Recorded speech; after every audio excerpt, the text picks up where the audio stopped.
What's up, YouTube? Welcome back to our Team Fortress 1 single-player playthrough. We just beat Episode 1 as the engineer. So you can see there we have this first episode blocked off now that we have the first rune. And now that we've beaten an episode, they're giving us an opportunity to choose a new class. So I figured I'd take them up on that offer, and I think this time I'll play as the Pyro. He's my other favorite class from Team Fortress. So what's interesting about the Quake version of the Pyro, well, here's the flamethrower that he has equipped right now. It looks like a grenade launcher, but it's in fact the flamethrower. So check this out. In this version of the game, you can set the ground on fire. And if you touch those flames, it does quite a bit of damage, especially if you're standing on top of it. So you can still just blast it on people and set them on fire normally, but if you're standing on these flames, it does quite a bit of damage. Now, since I'm a Pyro, I don't get to be set on fire. Well, basically, as long as I have armor, I don't get set on fire. If you run out of armor, you definitely can be set on fire, so keep that in mind. He also has this, the Incinerary Cannon. Basically a rocket launcher that, when it explodes, it sets anybody around it on fire, so that's pretty useful. You can set people on fire from a distance. Notice, though, that it uses 3 rockets per shot. Now we're out. So yeah, it chews up a lot of ammo, but it's pretty useful. You want to use it pretty sparingly, I think. You want to just only use it if you need to set somebody on fire from a distance, so mostly you'll be using this for your fire needs.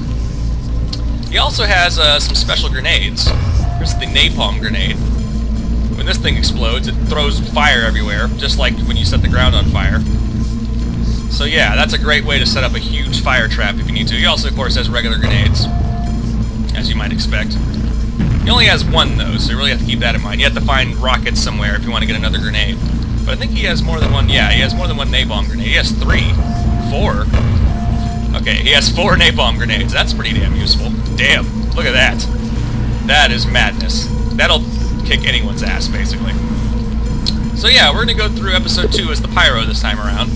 What's interesting about Episode 2, actually, is it's the episode that has the most bodies of water, which I think will provide an adequate challenge for our fire-based Pyro. Alright, here we go. Episode 2 of Quake as the Pyro from Team Fortress. Here we go. And here's the first level, so I can actually show off what these weapons do.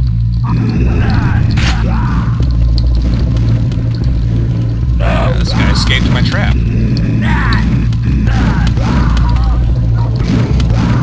So did that guy. Well, you kind of got a basic idea how that works. Now there's this enforcer up here. Let me see if I can snipe him with this. There we go. He's on fire, notice.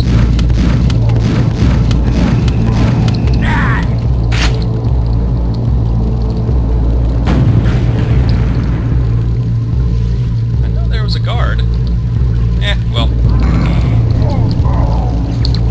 Direct damage is still pretty powerful, but, you know.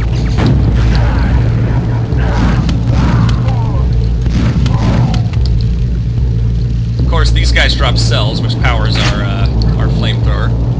There's the gold key door. We need to find our gold key. I mean, I know where it is, but... Also notice that the Pyro has, he starts with yellow armor. Starts with 50 points of it. Oh, there you are. I'll take that. He can use green armor if he needs to. He can have up to 150 points of yellow armor. Notice also he can have up to 100 points of green armor, so... Overall, his armor is much better than the engineers.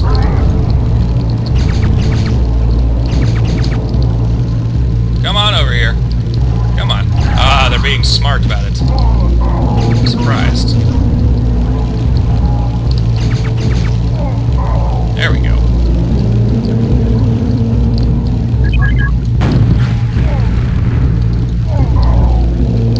Again, the flamethrower does some pretty powerful damage just by itself, but a little secret for you.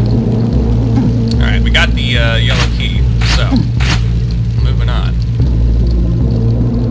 We can go through here. Another one? Ah, I ran out of rockets. But I can still hit him from here. There we go. The single-barreled shotgun reloads much faster than the double-barreled shotgun, so that's kind of a nice perk. Even though it's not as powerful. You cannot pick up nails because you do not have a nail gun. I definitely cannot hit those guys from here, but I can snipe them with this. Yeah, I don't only takes a few seconds to reload for that. I believe our blue key, yeah, it's right here. So yeah, the fire basically deals damage over time, so in some ways you can use it for crowd control, because, you know, some enemies kind of, you know how sometimes ogres fall on their ass when you shoot them? I mean, that's one way you can trigger that, so in some ways it's a form of crowd control. Damn, look at that, 200 health. That's a nice sight. I think there's a secret down here. Or this might just lead to the water. I know how to beat this level, but you know, navigating it can sometimes be tricky, at least for me. Anyway, I think we need to go back upstairs to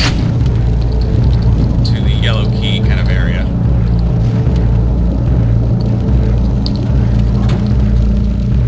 Yeah, I think we need to go this way. Whoa!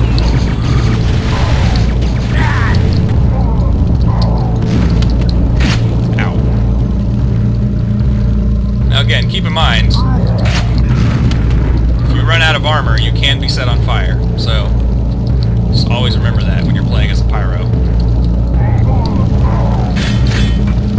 As long as you have some type of armor, then you should be okay.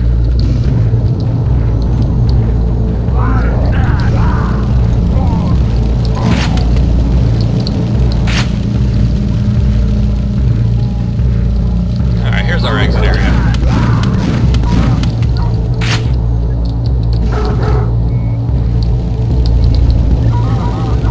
There you go. There's a good example of a trap.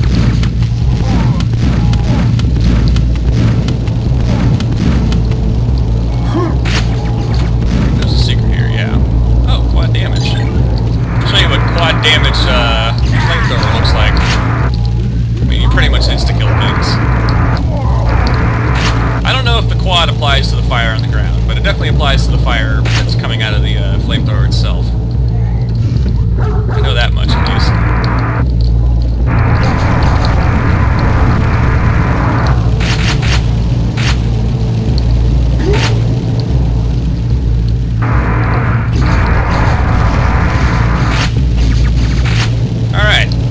Level done. There's a good demonstration of the pyro in action, but now we're going to move on to the significantly more difficult levels, so... Alright, well thanks for watching. Don't forget to like and subscribe, and I'll see you on level 2 of episode 2 as the pyro. Alright, later.